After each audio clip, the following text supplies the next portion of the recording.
로또 만사 형통 시청자 여러분 안녕하십니까. 오늘은 조금 특이한 얘기를 한번 해보겠습니다. 사람도 해거리를 한다. 이 해거리를 한다는 것이 무슨 뜻인지 아시겠습니까? 자, 두 가지 해거리에 대해서 설명하겠습니다. 첫 번째는 영양학적인 해거리를 합니다. 두 번째는 두뇌에 대한 해거리를 합니다. 농사를 짓는 분들이나 임산물을 재배하는 분이나 자연을 좋아하시는 분들은 대부분 다 아는 내용입니다. 해거리란 뜻을 안다는 것입니다. 자, 산에서 자란 열매 맺는 나무들은 해거리를 한다는 것입니다. 이 해거리를 모르시는 분들을 위해서 잠깐 설명하자면, 해거리라고 하는 것은 한 해에는 과일이 많이 열리고 한 해에는 과일이 적게 열리고 또 한 해는 많이 열리고 적게 열리고 반복한다는 것입니다. 때로는 한 해는 적게 열리고 두 해는 많이 열리고 때로는 두 해는 많이 열리고 한 해는 적게 열리고 이런 식으로 반복한다는 것입니다. 해거리를 하는 이유가 뭐냐면은 영양 부족입니다. 자연 상태에서 땅속 영양분이 충분하지 않아서 영양이 충분히 모이면 열매를 많이 맺고 그렇지 않으면 적게 맺는 것입니다. 생존 전략이죠, 일종의. 과거에 이제 우리 부모님들이 이 다산하는 시대가 있었어요. 뭐 한 집에 5명, 7명, 뭐 12명씩 날 그런 시절에 보면은 형제들 대부분이 2, 3년 이 터울로 형제들이 형성돼요. 연년생으로 낳는 경우는 많지 않습니다. 왜냐면은 이 애들을 놓고 나면은 애기가 이제 이 젖을 먹는 동안에는 임신이 안 돼요. 그 자연 피임이 되는 것입니다. 요즘은 영양이 충분해가지고 연년생으로도 많이 낳습니다. 그래서 과거에 이래 보면 내 친구네 동생이 내 동생하고 나이 같아요.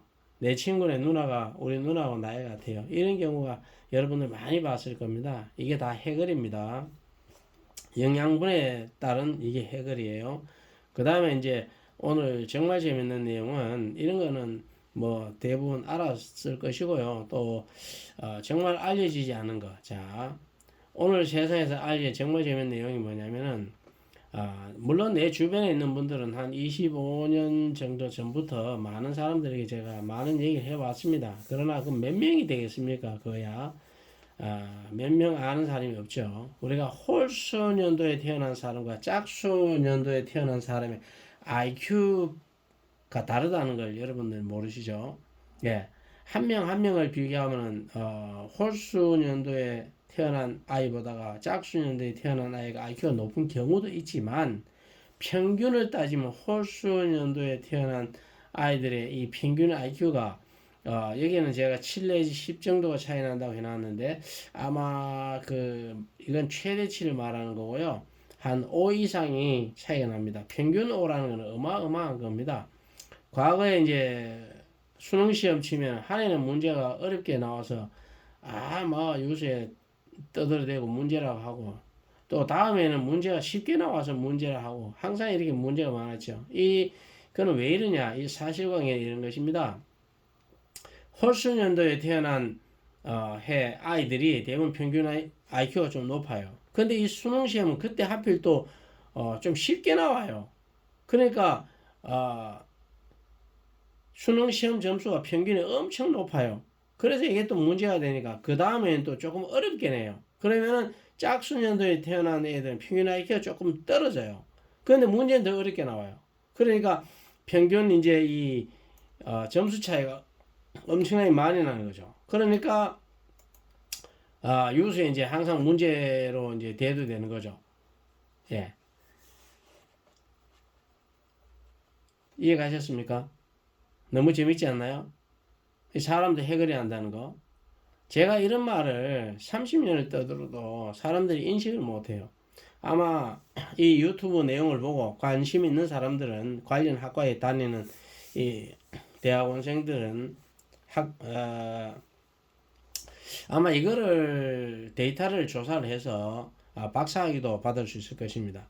제가 이런 세상에 몰랐던 내용들을 아마 다 모아서 박사학위를 받으려면은 아마 수백 개 받을 것입니다. 그렇지만 저는 그런 박사학위 이런 데 재미없어요. 관심도 없고 저는 원학사잖아요.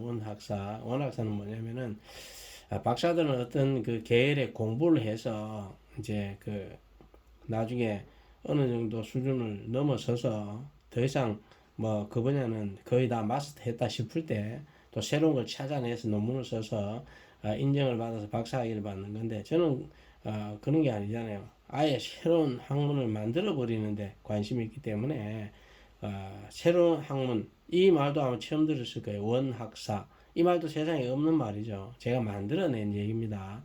이 만들어낸 단어인데 학문 자체를 근본을 하나 만든다는 것입니다. 그 만든 사람이 더 훌륭한 거지. 만들려는 걸 배우고 거기다 조금 살을 붙이는 게 더 훌륭한 건 아니거든요. 없는 것을 새로 만든다는 것은 정말 쉬운 일이 아닙니다. 저도 한 인생을 살면서 새로운 학문을 하나 만들고 죽어야 제가 무엇인가 남기는 게 있지 않겠습니까? 이 내용을 이제 들어보시니까 어떻게 생각하세요? 여러분들 그 자녀들 중에 혹시 공부 못한다고 막 그 혼만 내는 그런 자녀가 있는지 잘 살펴보시고 혹시 짝수에 태어난 건 아닌지 한번 생각해 보시고 그 누가 짝수에 태어나게 누가 만들었어요? 부모가 만든 거 아닙니까? 부모가 일정 책임이 있는 것입니다. 그러니까 애들 너무 나무라지 마시고 앞으로 그 손자 볼 때는 홀수년도에 태어날 수 있도록 여러분들이 노력하신다면은 조금 염려를 덜 수 있지 않을까 생각합니다. 한번 조사해 보세요. 제가 이거 오랜 세월을 연구하고 조사한 내용이니까 아마 위에서 저 7 내지 10%라고 뭐 이렇게 써놓긴 했지만은 이거는 제가 지금 최대치를 이제 아마 적은 거고요. 요거 근데 평균 5 이상이 차이 날 것으로 제가 확신을 합니다. 이것도 그 세계적으로 한번 연구 한번 해볼 만한 그겁니다. 왜냐하면 제가 연구한 거는 분명하지만 저는 뭐 그런 데이터를 가지고 누구한테 발표하고 뭐 자랑하고 그런 건 아니니까 이 관련 있는 분들은 한번 해보시면은 정말 놀라운 재미난 일이 결과가 나올 것입니다. 감사합니다.